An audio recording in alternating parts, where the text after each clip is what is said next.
Hello दोस्तों। RBI assistant का अभी एग्ज़ाम हुआ है रिसेंट में 2022 का।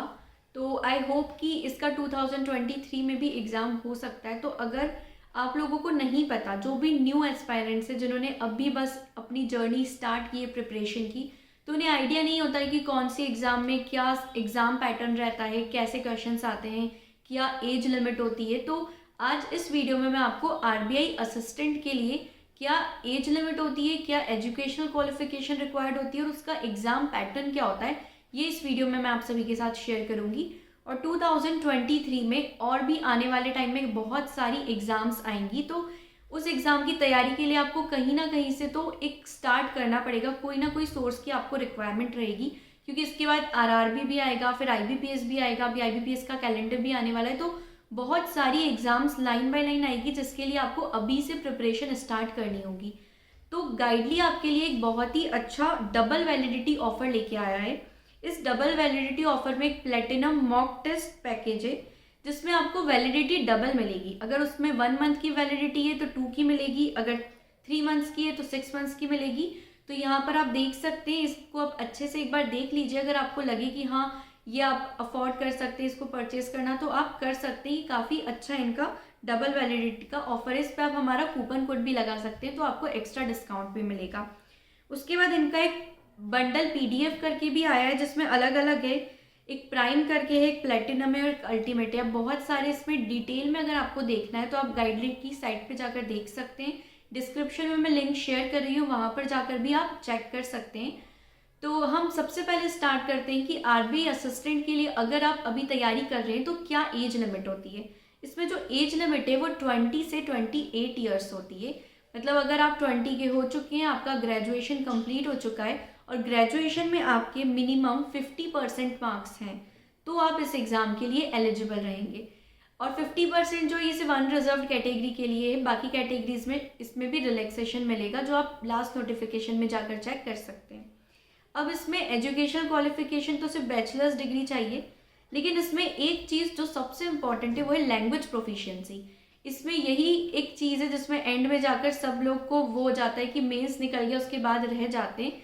तो एलपीटी में आप ये मिस्टेक मत कीजिएगा कि कई बार ये कमेंट्स आते हैं कि हमने तो, जैसे मराठी का ले लीजिए, वहाँ सबसे ज़्यादा वैकेंसी आती है महाराष्ट्र में। तो सब लोग पूछते हैं कि हमने 10th में मराठी पढ़ी है तो क्या फिर भी हमें एलपीटी देना पड़ेगा। तो हाँ, आपको आरबीआई में एलपीटी हमेशा देना है, चाहे आपने पढ़ा हो, आपके पास उसकी कितनी भी अच्छी डिग्री हो, लेकिन फिर भी आपको एलपीटी देना पड़ेगा। अब हम बात करते हैं एग्ज़ाम पैटर्न की।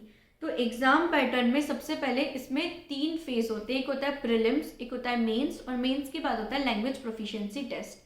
इसका जो प्रीलिम्स होता है वो सारे प्रीलिम्स जैसा ही होता है। इसमें 1 आवर का एग्ज़ाम होता है जिसमें आपको इंग्लिश 30 मिनट्स का 30 मार्क्स का होता है 20 मिनट्स के लिए।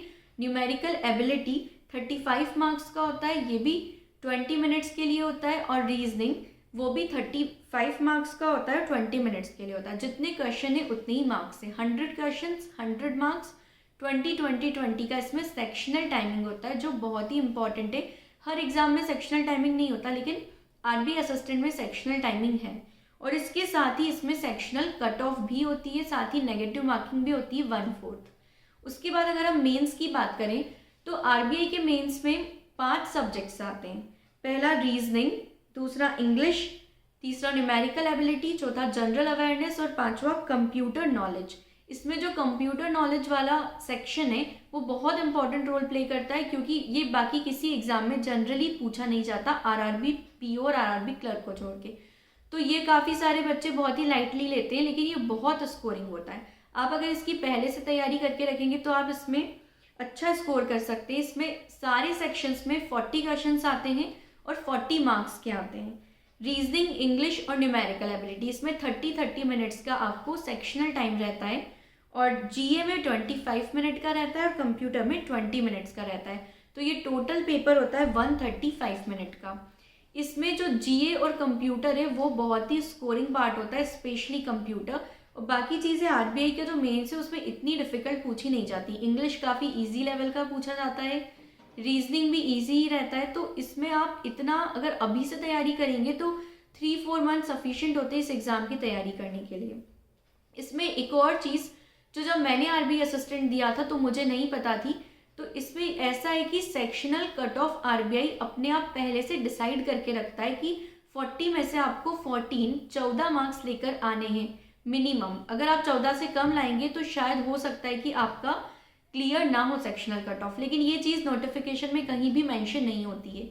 ये मुझे इसलिए पता चली क्योंकि मुझे भी आरबीआई के कुछ मेरे फ्रेंड्स जो ऑलरेडी वर्किंग है उन्होंने बताया। और जब मैंने एग्ज़ाम दिया था इसका 2 ईयर्स पहले, तो तब यही हुआ था कि मैंने एग्ज़ाम दिया था ये सोच के कि पेपर का लेवल टफ आया है तो जो कट ऑफ होगी वो भी उस लेवल के हिसाब से जाएगी, लेकिन ऐसा नहीं हुआ। कट ऑफ सारे सेक्शन की 14 मार्क्स ही गई थी। तो अगर आप अभी से तैयारी कर रहे हैं तो आप ये चीज़ का ध्यान रखें जब भी आप मॉक टेस्ट दें कि आपको 40 में से हर सेक्शन में 14 मार्क्स लाना है। 14 से ज़्यादा लाएंगे तो अच्छी बात है, लेकिन मिनिमम 14 तो आपको लानी ही है। और इसके बाद जब मेंस क्लियर हो जाता है तो आपका एलपीटी होता है।